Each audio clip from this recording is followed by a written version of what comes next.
विश्व स्वधर्म सूर्ये पाहो. माऊली ज्ञानेश्वरांनी भावार्थ दीपिका सांगून झाल्यानंतर तुमच्या आमच्या कल्याणासाठी विश्वात्मक देवाकडं मागणी केलेली आहे. ज्यानं स्वतःसाठी स्वतःच्या आयुष्यामध्ये कधीही काहीही मागितलं नाही, त्यानं तुम्हा आम्हासाठी विश्वात्मक देवाकडं प्रसाद दान मागितलेलं आहे की आम्हाला सर्वांना आम्ही जिथं आहोत, जसे आहोत तशा अवस्थेमध्ये आम्हाला ईश्वराचा प्रसाद मिळो, ईश्वराची कृपा आमच्यावर होवो, हे मागणं माऊलींनी विश्वात्मक देवाकडं मागितलेलं आहे.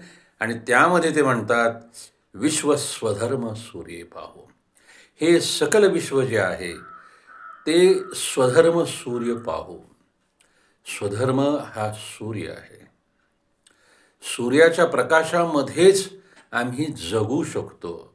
सूर्य नसेल तर आमचं जगणं अवघड होईल, हे विज्ञानाच्या साहाय्यानं आम्हाला कळलेलं आहे.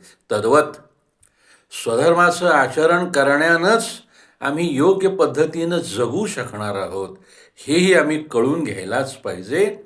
धर्म याचा अर्थ कर्तव्य हे मात्र इथं समजून घ्यायला पाहिजे.